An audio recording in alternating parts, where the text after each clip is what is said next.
김남준 목사님과 함께하는 시험에 관하여 구역 공부를 시작합니다.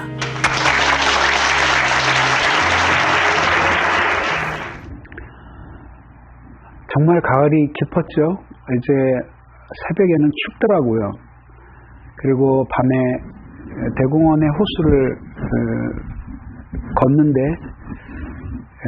너무 상쾌하고 기분이 좋습니다. 정말 사계절 가운데 감사하지 않은 계절이 없지만 이 가을은 특별히 하나님의 창조주의 아름다움을 느끼게 만들어주는 그런 계절인 것 같습니다. 영혼의 침체를 벗어나서 열렬히 기도하고 말씀을 사모하기에 너무 좋은 계절입니다. 소생하시기 바랍니다. 성도 여러분, 오늘은 이제 시험에 관하여 제6장으로 들어가고 있습니다. 오늘 다룰 주제는 시험에 들게 되면 마음이 나뉘어지게 되는데 그 원인이 무엇인지 우리가 알아보는 것입니다. 오늘 본문은 야고보서 1장 9절에서 11절입니다. 우리 같이 한번 읽어볼까요? 시작. 낮은 형제는 자기의 높음을 자랑하고 부한 자는 자기의 낮아짐을 자랑할지니 이는 그가 풀의 꽃과 같이 지나갑니다.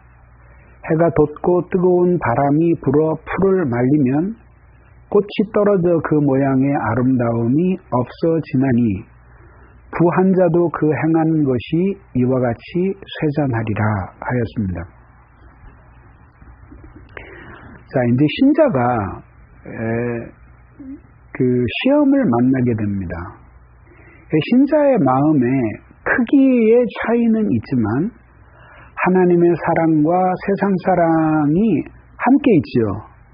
그래서 신앙생활을 잘하면 이제 이쪽이 많아지고, 근데 이제 기도도 안 하고 말씀의 은혜도 못 받고 하면 이쪽이 많아지겠죠. 그래서 결국은 진짜 신앙생활을 잘하면 세상 사랑이 없지는 않겠지만 거의 이렇게 흔적도 없이 남아버릴 것이고, 만약에 신앙생활을 안 하면은 제대로 안 하면 이 세상 사랑이 점점 커져서 이렇게 커져서 결국은 하나님을 사랑하는 마음은 조금밖에 안 남지 않겠어요? 이게 결국 이렇게 가변적이에요. 근데 시험의 때가 되면은 말이죠. 이렇게 된 것 자체가 이미 시험에 든 거잖아요. 그러니까 결국은 시험에 들게 되면 이 마음 자체가 둘로 이렇게 갈라져요. 이렇게 나뉘어져요. 마음이 이렇게 나뉘어져서 그래서 결국은 한 마음이어야지만 무엇을 알고 느끼고 결정하고 이렇게 할 수 있을 텐데 이거를 마음이 찢어지니까 어떻게 되겠어요? 이 모든 작용들이 다 이렇게 분산될 거 아니에요. 근데 여기에서 혼란이 오게 되는 거예요. 혼란이 오게 되는 거예요. 그래서 시험에 들었어도 여전히 하나님을 사랑하는 마음이 남아있어요. 근데 이 마음이 이렇게 찢어졌기 때문에 이렇게 지정의의 작용에 있어서 여기에서 끊임없이 분열과 혼란이 오는 거예요. 분열과 혼란이.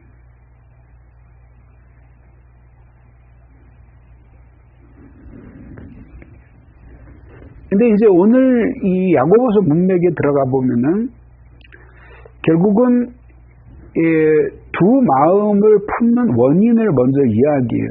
마음이 갈라진 거예요. 근데 그 갈라진 이유가 가난한 형제와 그 다음에 돈이 많은 형제들이 서로 다른 이유 때문에 갈라지는 거예요.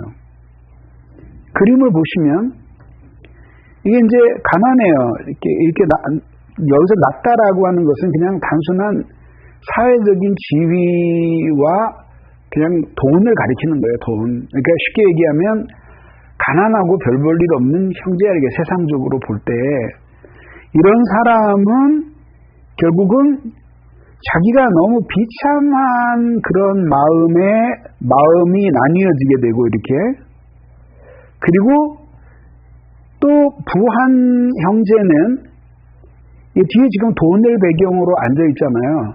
그러니까 그 돈을 우상으로 삼는 거예요. 그래서 그 재물에 소망을 두면서 살아요. 그러니까 네 보물 있는 곳에 네 마음도 있느니라 했으니 여기에 마음이 있을 거 아니에요. 이렇게 당연히 마음이 있으니 비록 하나님을 사랑하는 마음이 있다고 할지라도 이것은 찢어진 마음이죠. 그래서 지금 이런 모습이 되는 거예요.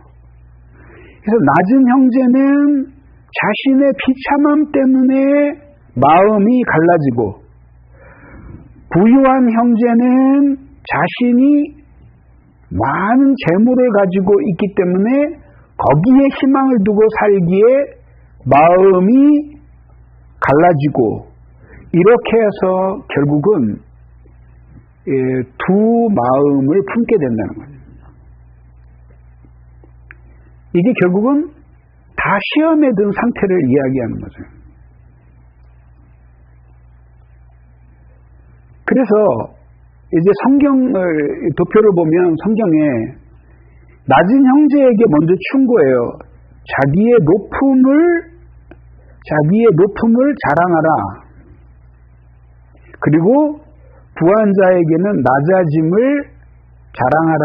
이렇게 이야기해요. 그러면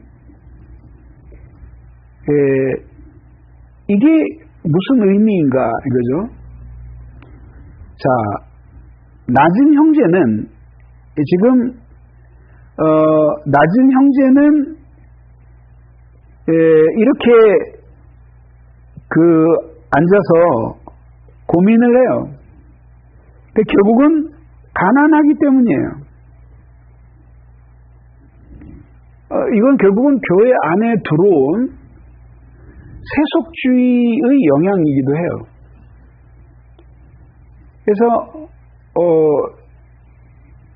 교회 안에 가난한 사람이 들어오면 쳐다도 안 보고 그냥 여기 앉든지 아니면 서 있든지 뭐 가든지 신경 안 쓰는데, 부자가 들어오면 그를 떠받들면서 좋은 자리를 마련해주고, 그리고 지도자들까지도 그를 높이고 영접을 하는 거예요. 그런 상황을 볼 때에 이 가난한 형제는 교회 바깥에서는 신자라는 이유 때문에 세상 사람들로부터 차별을 당하고, 또 교회 안에서는 가난하다는 이유 때문에 또 차별 대우를 받아요. 그러니까 교회 바깥에서도 마음 둘 곳이 없고 교회 안에서도 마음 둘 곳이 없는 거죠. 근데 이런 사람에게 오늘 야고보 선생은 부유한 사람을 책망하고 일방적으로 부유한 사람의 돈을 뺏어서 줌으로써 이 문제를 해결하려고 하지 않아요. 신앙적으로 이 문제를 다루어 주는 거예요. 그것이 뭐냐면, 가난한 형제는 자기가 얼마나 높은지를 생각하면서 이 자랑하는 마음을 가져라. 그게 뭐냐면, 내가 비록 이렇게 연약한 사람이지만 그리스도 예수 안에서 구원받은, 그리고 모든 지체들과 하나님이 엮어주셔서 나를 한 머리의 몸으로 만들어 주셨다는 것에 대해서 감격하면서 네가 얼마나 존귀하게 된 사람인지를 기억하라, 이 뜻이에요. 그러면 결국은 예수 그리스도께서 하나님이 예수 그리스도를 나를 위해서 제물로 주셔서 구속하실 정도로까지 나를 소중하게 생각하셨으니 나는 얼마나 존귀한 자인가. 그 쓰여진 단어가 휩소스라는 단어인데 높음, 존엄성, 위엄 이런 뜻이에요. 그걸 생각하라는 거죠. 이게 뭐냐면 육적으로 가난해도 영적으로 네가 얼마나 존귀한 자인지를 생각하면서 하나님 앞에 신앙적인 자존감, 영적인 자존감을 가지라 이런 이야기입니다. 그런가 하면 부한 형제에 대해서는 이제 이야기를 하는 거죠. 이게 바로 네가 생각하는 영광이다. 근데 그거는 많은 돈을 가지고 부자이기 때문에 교회에 와서 대접을 받고 하는 것을 당연하게 여기는 것은 세상의 영광을 구하는 거다. 물론 돈이 이렇게 많은 사람이 교회 바깥에서 대접 받았을까요? 못 받았을까요? 당연히 대접 받았죠. 그러니까 이 사람들은 교회에 왔다고 특별한 대접을 받는 게 아니라 세상에서 받던 그 대접을 교회에 와서 그대로 받는 거예요. 그러니까 이 사람들에겐 이것이 전혀 감격스러운 일이 아닐 수도 있어요. 그렇지만 한 가지를 이 야고보 선생은 우리에게 가르치는 거예요.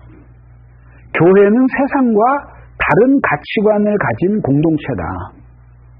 그러니까 돈을 많이 가져서 부자가 된 것이 잘못이 아니라 사람들이 이 돈 때문에 굽신거리면서 이렇게 사람이 아니라 돈 때문에 굽신거리면서 이 사람에게 영광 돌리는 방식으로 교회도 똑같이 한다면 그러면 세상의 가치관과 교회의 가치관에 차이가 없지 않냐. 그 교회는 그런 곳이 아니다라는 거를 말하고 싶은 거예요. 이해하실 수 있죠? 그러니까 교회가 여러분들이 부유하다는 것, 세상에서 많은 대우를 받고 있다는 것, 그런 것을 하찮게 생각하라 그런 뜻이 아니에요. 그걸 비난하는 게 아니에요. 세상에서 영광 받던 사람이에요. 그런데 교회는 가치관이 다른 공동체예요. 교회도 여전히 돈을 필요로 하고 그렇지만 그 돈 때문에 사람에게 영광을 돌리는 공동체는 아니다. 그 얘기를 하는 거죠. 이해하실 수 있겠어요? 목회를 하면서 자랑할 것은 없지만은 한 가지는 얘기하고 싶은 건 있어요. 그건 뭐냐면 이제 우리 11월 21일에 우리도 이제 장로, 안수집사, 권사들을 뽑는데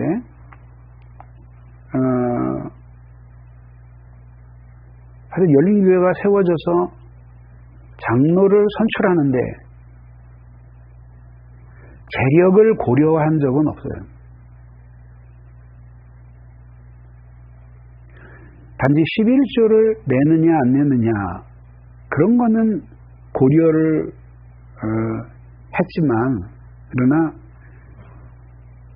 그 사람이 부유한 사람이냐 이런 것이 장로를 세울 때에 고려사항이 된 적은 없었어요.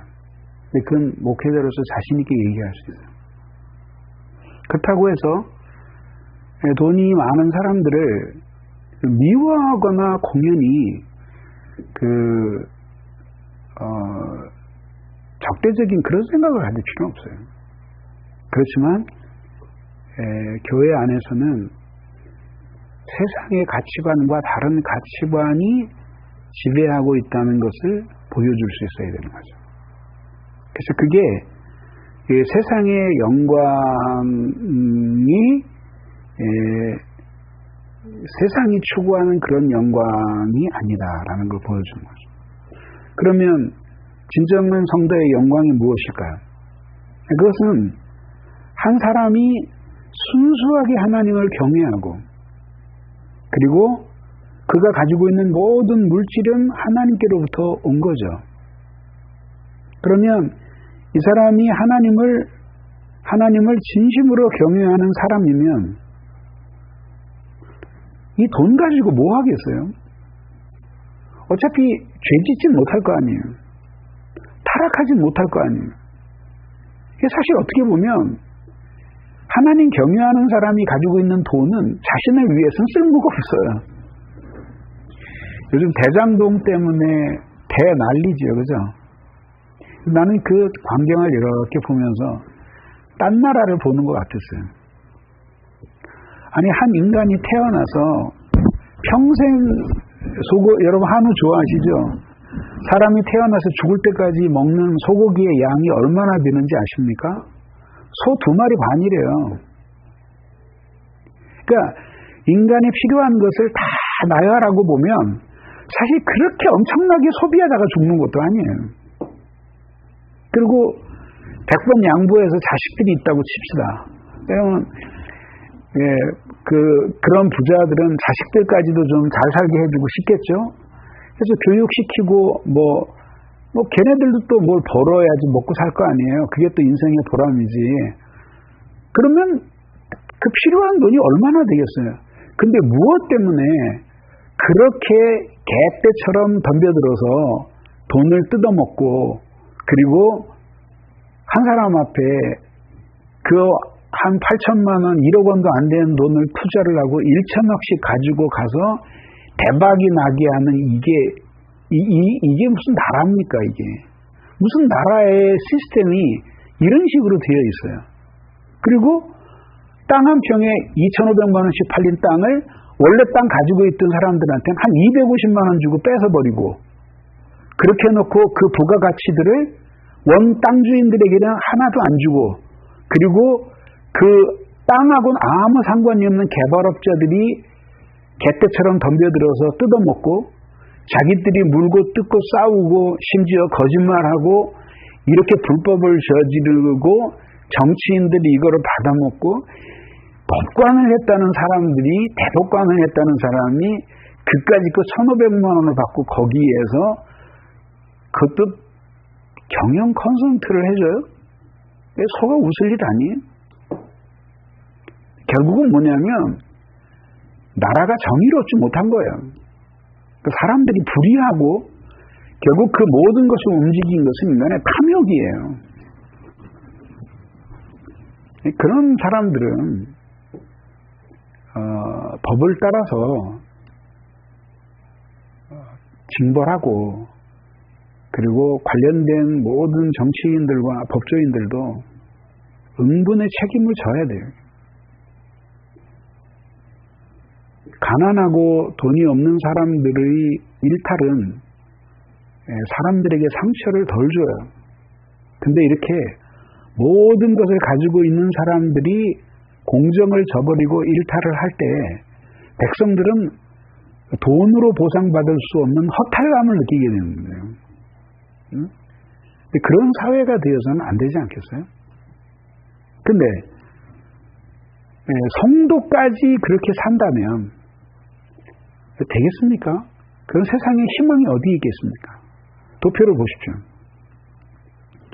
이렇게 물질을 주시면 그것을 가지고 성도들을 섬기는 거예요, 이렇게. 그래서 그 사람들을 유익하게 하면서 그 사람들을 도우면서 살아가는 데서 하나님의 뜻이 실현되고 그것을 바라보면서 행복해하는 것이 이게 성도의 삶이 아니겠어요? 그러면서 이제 재물의 유한함을 생각하라는 거죠. 이게 뭐냐면 싹이 나고 그 다음에 자라서 활짝 꽃이 피고 시들고 이게 마지막에 사라져요. 재물도 역시 많이 가지고 있지만 결국은 사라지는 것들이에요. 또 사라지지 않는다고 칩시다. 그러면 자기가 사라지잖아요. 자기가. 재물이 사라지지 않아도 자기가 사라지잖아요. 그 마지막에 뭐가 남겠어요. 그래서 이건희 회장도 그 많은 재산을 가지고 있었지만 결국은 자신은 다 쓰지도 못하고 남겨주고 사라지잖아요. 지금 상속세 내느라고들 열심히 주식도 팔고 하신다던데 감사한 일이죠. 근데 그렇게 사라지는 거예요. 그러니까 너무 물질 생활에 대해서 육체를 가지고 있는 인간이니까 마냥 초연하게 살 수는 없겠지만 최소한도 그리스도인이 탐욕은 부리지 말아야 되잖아요. 성도의 기본적인 신분은 이렇게 그 영원하신 하나님을 바라보면서 그 하나님께로부터 자기가 왔고 그리고 자신이 이제 이런 풀의 꽃처럼 잠시 있다 사라지는 존재라는 것을 기억을 하면서 이 잠시 세상에 사는 기간을 영원한 하나님의 나라를 향해 사는 기회로 그렇게 삼고 생각해야 되는 것입니다. 자, 문제 1번입니다. 낮은 형제와 부한자라는 단어가 암시하는 당시의 교회 상황은 어땠을까요? 가난한 사람이 처벌받고 그 다음에 부유한 사람은 대접을 받는 그런 상황이었습니다. 그러니까 이것은 교회가 매우 잘못하고 있는 것이죠. 신자가 한 마음으로 하나님을 바라보지 못하는 이유는 무엇 때문입니까? 그러니까 결국은 하나님 아닌 것을 사랑하기 때문이에요. 그것이 이 본문에서는 재물로 나타나고 있는 거죠. 그러니까 재물을 사랑하지 않는 사람도 많아요. 그리고 가난을 그렇게 크게 불편하게 생각하지 않고 살아가는 사람이 많아요. 최근에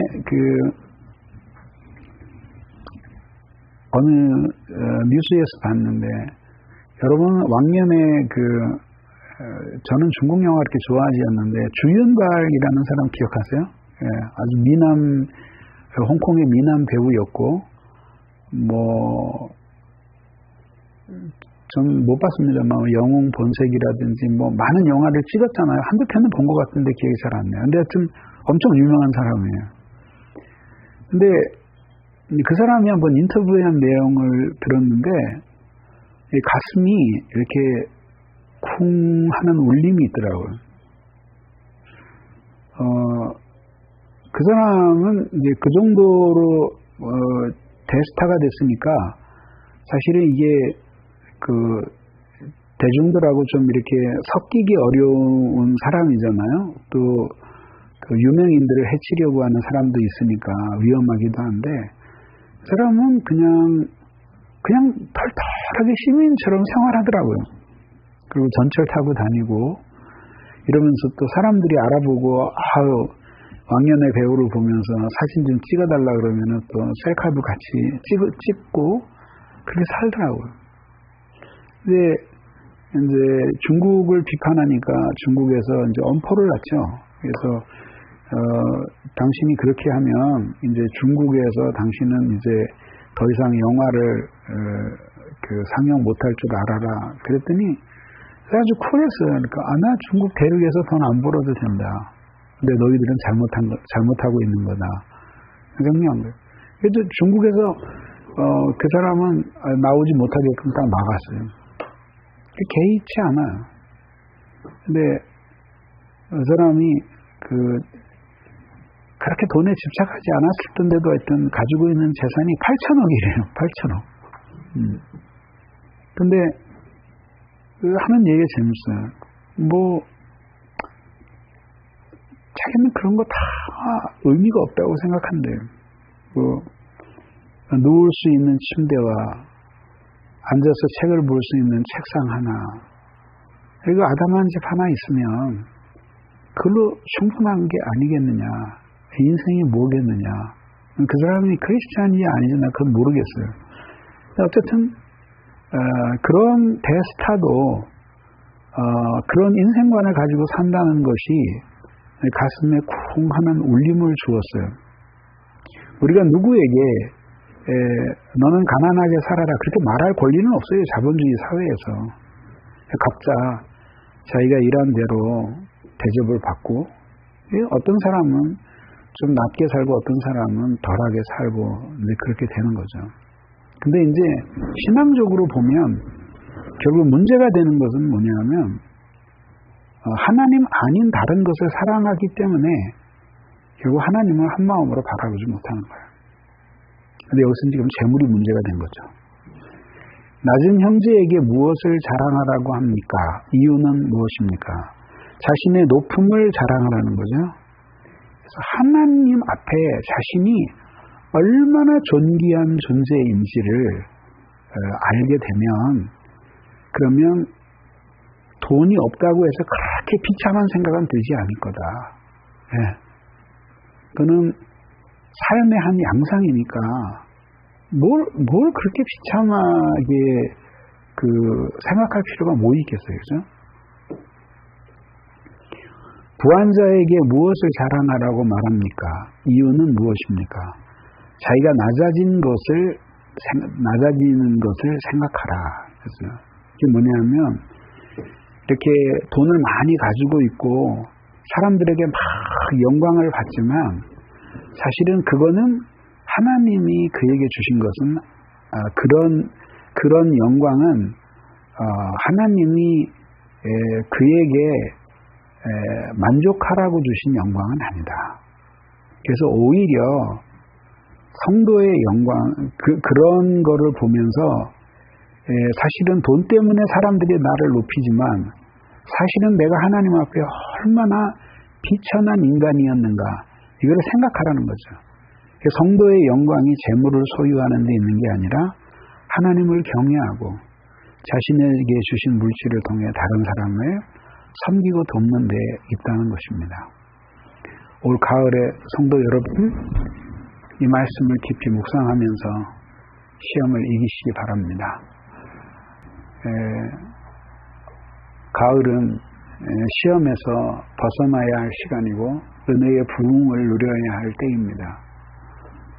밖에 무르익고 있는 오곡과 그리고 많은 결실들을 보십시오. 우리도 하나님 앞에 부끄러움이 없이 이렇게 아름다운 신앙의 결실을 맺고 살아갈 수 있기를 바랍니다. 감사합니다.